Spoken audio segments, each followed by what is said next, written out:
Shalom, selamat malam, selamat datang kembali di Bible Study Online CK7. Bagaimana kabar Bapak Ibu sekalian? Diberkati dengan pengajaran dari Bible Study Online ini. Saya berdoa kita semua bukan hanya sebagai pendengar-pendengar saja, tetapi kita semua juga menjadi pelaku-pelaku firman. Nah, pada hari ini kita akan sama-sama belajar dari 2 Tawarik 33. Sebelum kita mulai pembelajarannya, mari saya ajak kita semua untuk memuji menyembah Tuhan. Kita tinggikan nama Tuhan, kita undang hadirat Tuhan turun atas kita dan dimanapun kita berada. Mari kita sembah Dia. Haleluya, kami bersyukur Tuhan, kami puji Engkau Tuhan. Haleluya, haleluya, kami tinggikan namamu, tiada lain seperti Engkau. Haleluya, haleluya, Yesus Tuhan Koryawata Shanda Karawata Karawata Sikika, Koryawata Shanda Karawata Karawata Sikika. Haleluya, haleluya, Koryawata Karawata Karawata Karawata Sikika, Koryawata Shanda Karawata Sikika. Terima kasih Tuhan. Di hadapan hadirat-Mu ya Bapa, ku datang dengan penuh kerinduan. Di hadapan hadirat-Mu ya Bapa, segala keangkuhanku hilang, ku sembahkan ya Bapa, ku sembahkan ya Tuhan, ku tinggikan namamu Yesus. Dalam hidupku selalu ku sembahkan ya Bapa, ku sembahkan ya Tuhan, ku tinggikan namamu Yesus. Dalam hidupku selalu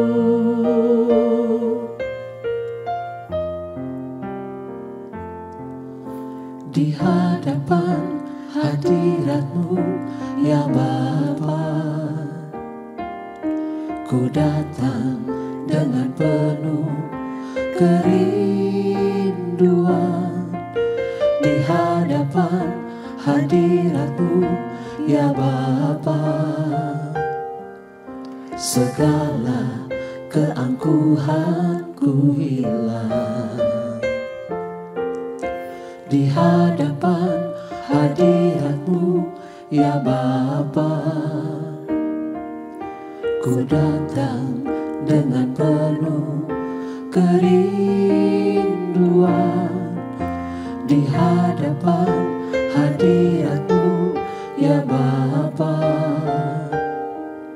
segala keangkuhanku hilang, ku sembahkan ya Bapa, ku sembahkan ya Tuhan, ku tinggikan namamu Yesus. Dalam hidupku selalu ku sembahkan ya Bapa, ku sembahkan Ya Tuhan, ku tinggikan nama-Mu Yesus. Dalam hidupku selalu ku sembahkan. Ya Bapa, ku sembahkan.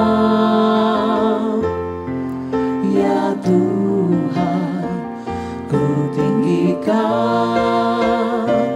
nama-Mu Yesus. Dalam hidupku selalu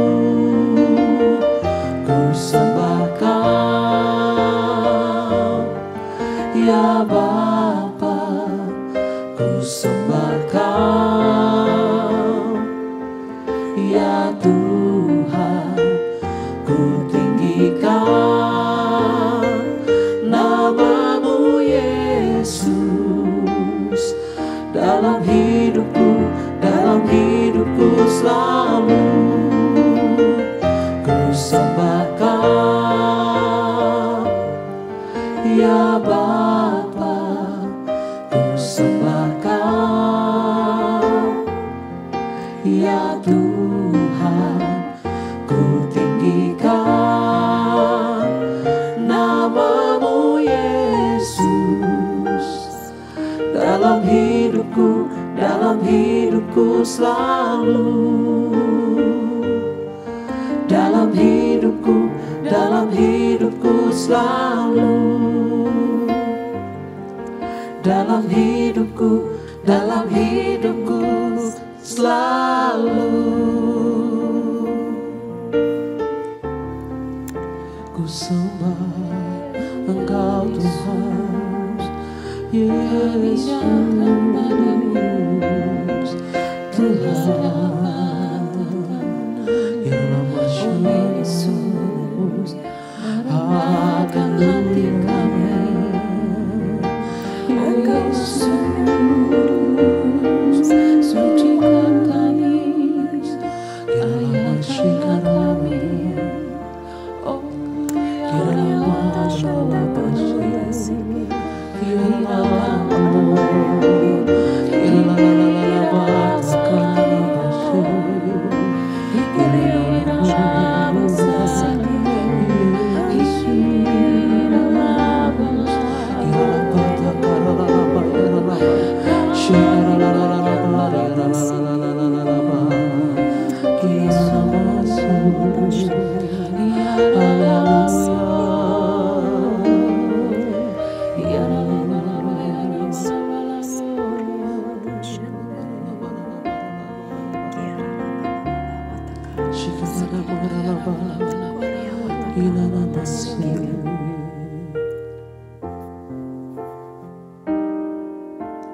sucikan dan kuduskan hati ini untuk layak menghadap hadirat-Mu. Tubuh, jiwa, rohku ku serahkan padamu. Ku menyembah-Mu. Sucikan dan kuduskan hati ini untuk layak menghadap hadirat-Mu. Tubuh, jiwa, rohku ku serahkan padamu. Ku menyembah-Mu. Tinggikan nama-Mu ya Tuhan. Mulialah nama-Mu ya Tuhan. Tiada lain seperti Engkau ya Allahku. Besar kuasa-Mu. Tiada lain seperti Engkau ya Allahku. Besar kuasa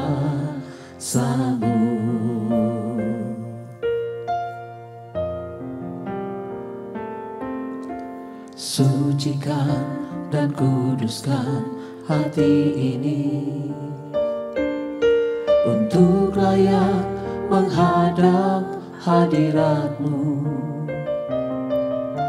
Tubuh, jiwa, rohku ku serahkan padamu, ku menyembah-Mu. Sucikan dan kuduskan hati ini untuk layak menghadap hadirat-Mu. Tubuh, jiwa, rohku ku serahkan padamu, ku menyembah-Mu.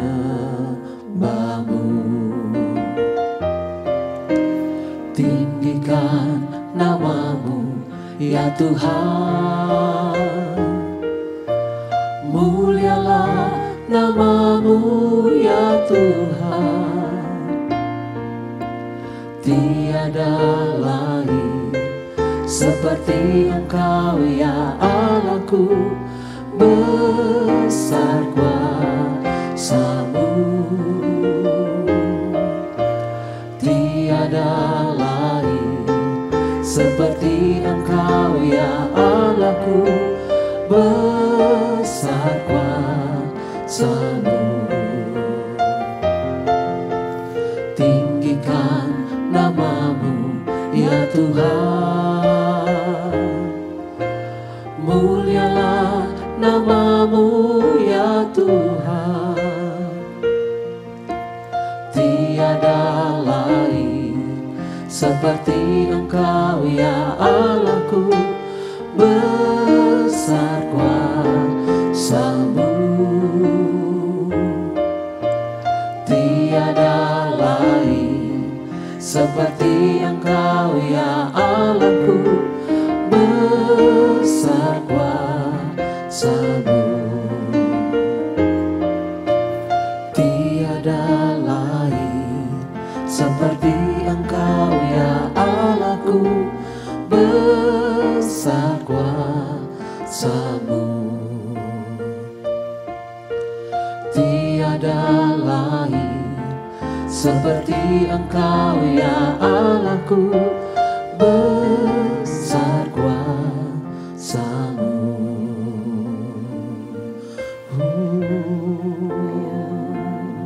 Sucikan dan kuduskan kuasa-Mu.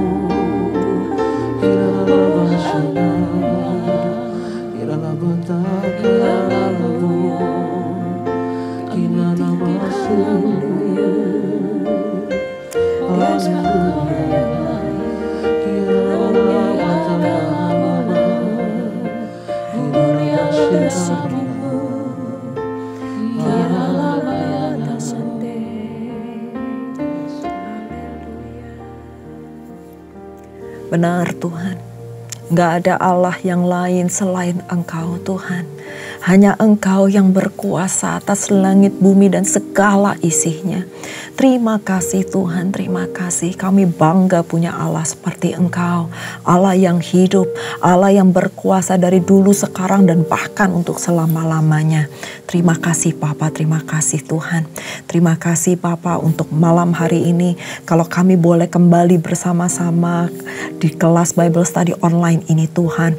Engkau urapi setiap kami Tuhan. Karena kami hanya seorang murid yang ingin belajar lebih lagi Tuhan mengenai Engkau. Kami bukan hanya mau menjadi pendengar-pendengar saja. Kami gak mau cuma jadi fans-Mu saja Tuhan. Tetapi kami mau menjadi murid-murid Tuhan. Kami mau dengar-dengaran akan Engkau. Dan kami juga mau melakukan segala apa yang Engkau perintahkan di dalam firman-Mu. Terima kasih Bapa, urapi setiap kami Tuhan. Urapi para jemaat-Mu Tuhan, dari manapun mereka mendengarkan kebenaran kebenaran firman Tuhan ini, Tuhan, buka setiap hati kami untuk menerima sesuatu yang baru, yang segar, Tuhan, yang belum pernah kami dengar, Tuhan. Bahkan pewahyuan-pewahyuan itu boleh muncul dalam setiap kami. Terima kasih Tuhan, urapi hamba Tuhan dalam menyampaikan setiap kebenaran firman-Mu. Pakai Tuhan, urapi setiap perkataan yang keluar dari mulut bibir hamba-Mu ini, semuanya berasal daripadamu. Terima kasih Tuhan, kami siap untuk belajar pada malam hari ini hanya di dalam nama Tuhan Yesus. Mari kita sama-sama katakan amin. Nah, shalom, sekali lagi saya ucapkan selamat datang untuk Bapak Ibu yang baru saja bergabung dengan kami. Dan saya berdoa dimanapun Bapak Ibu berada, kita semua sama-sama diberkati Tuhan. Amin. Nah, pada malam hari ini kita akan belajar dari kebenaran firman Tuhan dari 2 Tawarik 33. Kita akan belajar tentang dua raja, yaitu Raja Manasye dan Raja Amon. Yang kemarin kalau kita sudah belajar tentang Raja Hizkia, Raja Manasye ini adalah anak dari Raja Hizkia. Nah, sebelum kita mulai pembelajaran, saya akan bacakan terlebih dahulu beberapa ayat, lalu nanti kita akan kupas sama-sama ayat demi ayat dan apa maksud Tuhan dari pasal ini. Raja Manasye adalah perikopnya. Manasye berumur 12 tahun pada waktu ia menjadi raja, dan 55 tahun lamanya ia memerintah di Yerusalem. Ia melakukan apa yang jahat di mata Tuhan. Garis bawahi, dia melakukan apa yang jahat di mata Tuhan. Sesuai dengan perbuatan keji bangsa-bangsa yang telah dihalaukan Tuhan dari depan orang Israel. Ia mendirikan kembali bukit-bukit pengorbanan yang telah dirobohkan oleh Hizkia ayahnya.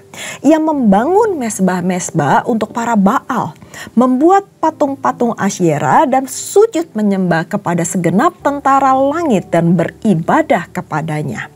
Ia mendirikan mezbah-mezbah di rumah Tuhan, walaupun sehubungan dengan rumah itu Tuhan telah berfirman, "Di Yerusalem namaku akan tinggal untuk selama-lamanya."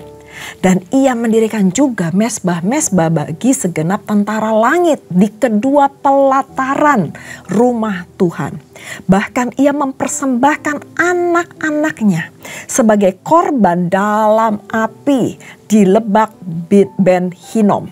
Ia melakukan ramal, telaah, dan sihir, dan menghubungi para pemanggil arwah dan para pemanggil roh peramal. Ia melakukan banyak yang jahat di mata Tuhan, sehingga ia menimbulkan sakit hatinya. Ia menaruh juga patung berhala yang telah dibuatnya ke dalam rumah Allah. Walaupun Allah telah berfirman kepada Daud dan kepada Salomo anaknya, "Dalam rumah ini dan di Yerusalem yang telah kupilih dari antara segala suku Israel, aku akan menaruh namaku untuk selama-lamanya. Aku tidak akan membuat pula orang Israel berjejak keluar dari tanah yang telah kutentukan untuk nenek moyangmu, asal saja mereka melakukan dengan setia segala yang telah kuperintahkan kepada mereka dengan perantaraan Musa, yakni segala hukum, ketetapan, dan peraturan." Tetapi Manasye menyesatkan Yehuda dan penduduk Yerusalem, sehingga mereka melakukan yang jahat lebih daripada bangsa-bangsa yang telah dipunahkan Tuhan dari depan orang Israel. Kemudian berfirmanlah Tuhan kepada Manasye dan rakyatnya, tetapi mereka tidak menghiraukannya. Oleh sebab itu, Tuhan mendatangkan kepada mereka panglima-panglima tentara Asyur yang menangkap Manasye dengan kaitan, membelenggunya dengan rantai tembaga, dan membawanya ke Babel. Dalam keadaan yang terdesak ini, ia berusaha melunakkan hati Tuhan Allahnya. Ia sangat merendahkan diri di hadapan Allah nenek moyangnya dan berdoa kepadanya. Maka Tuhan mengabulkan doanya dan mendengar permohonannya. Ia membawa kembali ke Yerusalem dan memulihkan kedudukannya sebagai raja. Dan Manasye mengakui bahwa Tuhan itu Allah. Kemudian ia mendirikan tembok luar daripada kota Daud di sebelah barat Gihon, di lembah dekat pintu gerbang ikan, mengelilingi Ofel. Tembok itu dibuatnya sangat tinggi. Ia menetapkan juga panglima-panglima perang di tiap kubu di Yehuda. Dan ia menjauhkan juga allah-allah asing dan berhala dari rumah Tuhan. Saya lompat bacanya kemudian. Selebihnya dari riwayat Manasye di ayat ke-18. Doanya kepada Allahnya dan ucapan-ucapan para pelihat yang berkata-kata kepadanya dengan nama Tuhan Allah Israel, sesungguhnya semuanya itu terdapat dalam riwayat raja-raja Israel. Sampai di situ dulu pembacaan kita pada hari ini.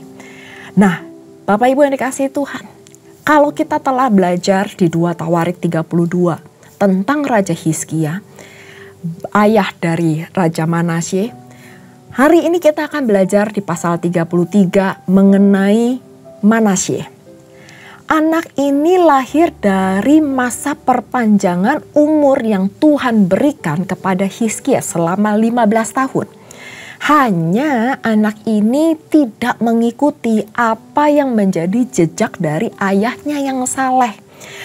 Tetapi anak ini justru menjadi jahat. Raja Yehuda yang paling jahat. Manasye berbuat sesuka hatinya ketika ia berkuasa.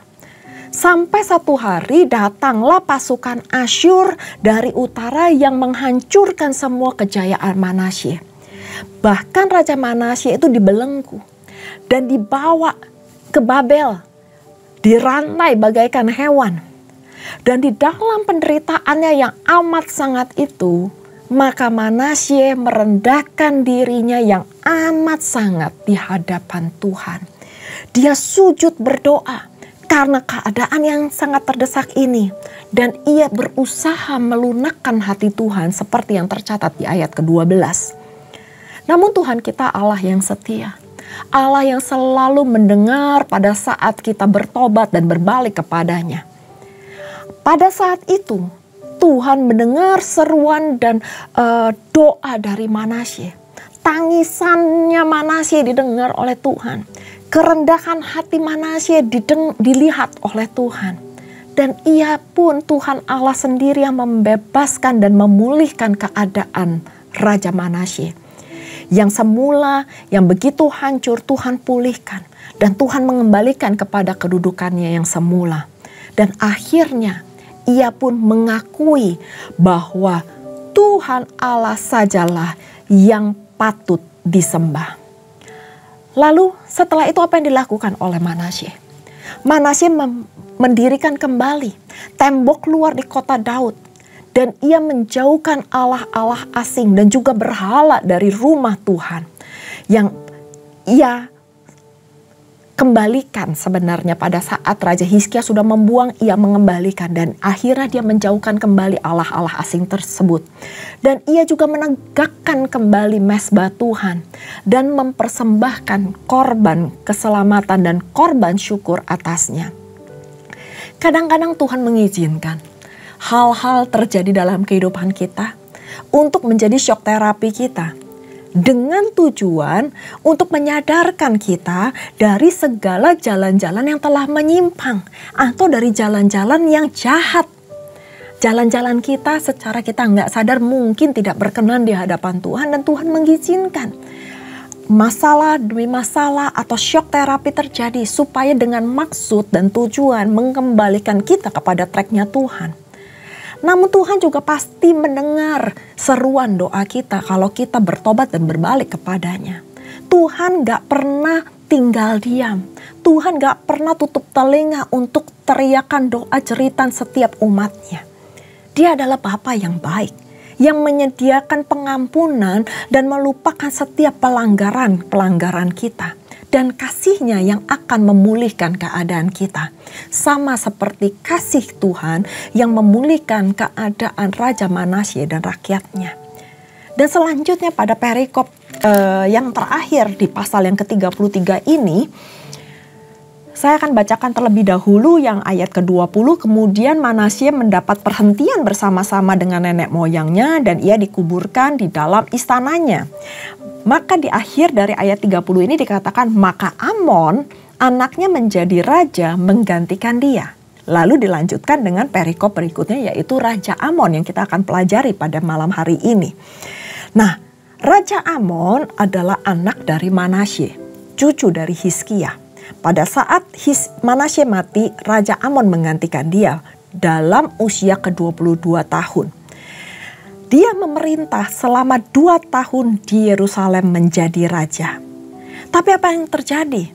Amon juga melakukan apa yang jahat di mata Tuhan, dengan mempersembahkan korban kepada segala patung yang sudah dibuang oleh Manasye. Berbeda dengan Raja Manasye, Amon tidak merendahkan diri di hadapan Tuhan. Bahkan Amon semakin banyak kesalahan yang dilakukannya. Banyak ketidakadilan, banyak kejahatan demi kejahatan yang dilakukan oleh Raja Amon di dalam kepemerintahannya. Sehingga pegawai-pegawainya akhirnya mengadakan kesepakatan untuk meruntuhkan penguasaan yang dilakukan oleh Raja Amon. Mereka mau melakukan kudeta, melawan Raja Amon. Dan akhirnya membunuh Raja Amon di dalam istananya sendiri. Dan pada saat itu terjadi, rakyat dari negeri itu membunuh juga semua orang yang mengadakan kesepakatan melawan Raja Amon. Akhirnya pegawainya membunuh Raja Amon dan rakyatnya membunuh pegawai-pegawainya yang mengadakan kudeta kepada Raja Amon. Mengerikan benar, bukan? Pada saat itu akhirnya rakyat mengangkat Yosia, anak dari Raja Amon, untuk menggantikan Raja Amon yang mati terbunuh di dalam istananya. Dan selanjutnya kisah Raja Manasye dan Raja Amon kita dapat pelajari bahwa manusia itu gak pernah luput dari kesalahan. Setiap manusia mungkin bisa jatuh dari kesalahan. Dia bisa buka celah. Tapi bagaimanapun juga pada saat kita jatuh, pada saat kita melakukan kesalahan, bagaimana respon kita ketika kita ditegur oleh Tuhan? Apakah kita berbalik dan bertobat dan kembali kepada jalan-jalannya Tuhan yang benar, yang baik dan benar? Atau tindakan kita makin jahat sama seperti Raja Amon? Kalau kita melakukan kesalahan, segeralah bertobat. Karena Allah pasti akan mengampuni kita. Jangan seperti Raja Amon yang akhirnya diakhiri dengan kisah yang sangat tragis. Tuhan itu Tuhan yang Maha Pengasih dan Penyayang. Pertolongannya, pengampunannya gak akan pernah selesai jikalau kita mau berbalik dan bertobat. Tergantung dari respon kita. Sampai seberapa jauh kita mau kembali kepada Tuhan kalau kita salah melangkah. Jangan pernah meninggalkan Tuhan dalam kondisi apapun.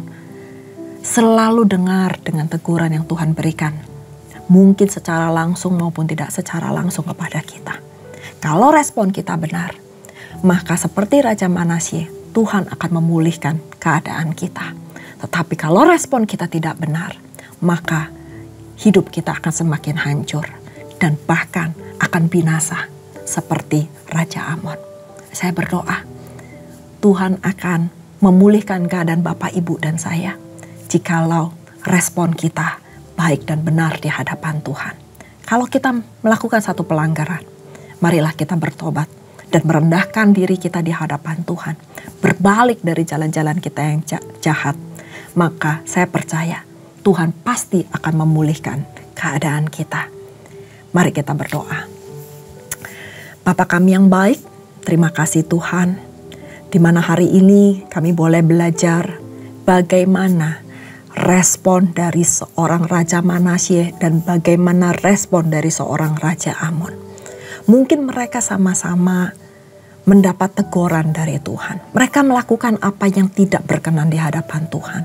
Tapi kami dapat melihat bagaimana respon dari Raja Manasye yang berbalik, bertobat, merendahkan dirinya, minta pengampunan dan pertolongan dari Tuhan. Dan Tuhan mendengar jeritan hati dari Manasye, jeritan doa dari Manasye, sehingga Tuhan memulihkan keadaannya, bahkan Tuhan memberkati dia. Tapi kami tidak mau Tuhan seperti Raja Amon yang begitu jahat dan tidak menghiraukan apa yang menjadi perintah Tuhan, apa yang menjadi teguran Tuhan. Biarlah Tuhan, kami mau membuka hati kami mau melembutkan hati kami untuk siap ditegur, untuk siap dinasehati, untuk siap dibentuk, sehingga Tuhan berkenan atas hidup kami. Berkati jemaat-Mu Tuhan, berkati Bapa, apapun yang menjadi kondisi mereka, pada saat Tuhan tegur, pada saat Tuhan mungkin menasehati melalui firman-Nya, kami mau membuka hati kami dan kami mau bertobat dan berbalik dari jalan-jalan kami yang jahat, sehingga kami percaya Tuhan pasti akan mengabulkan dan memberkati doa kami. Terima kasih Tuhan, berkati jemaat-Mu, materaikan firman-Mu, supaya firman ini boleh menjadi pegangan dalam kehidupan kami. Kami percaya Tuhan, gak ada yang sempurna selain Engkau, tetapi kami mau menuju kepada kesempurnaan yang Tuhan berikan dalam kehidupan kami. Terus Tuhan berbicara kepada setiap kami, berbicara terus Tuhan, karena kami siap mendengarkan. Terima kasih Bapa, terima kasih Roh Kudus, dan sebelum kami berpisah satu dengan lainnya, kami rindu untuk menerima berkat yang daripada-Mu. Mari jemaat Tuhan, kita mengangkat kedua tangan kita dan kita siap menerima berkat. Terimalah berkat yang berlimpah-limpah dari Allah Bapa, kasih karunia di dalam anaknya yang tunggal Tuhan kita Yesus Kristus, dan persekutuan manis dengan Roh Kudus menyertai Bapak Ibu mulai saat ini sampai Tuhan Yesus datang untuk kedua kalinya, menjemput kita di awan-awan permai dan bahkan untuk selama-lamanya. Mari kita yang sudah menerima berkat sama-sama katakan amin. Tuhan Yesus memberkati. Shalom.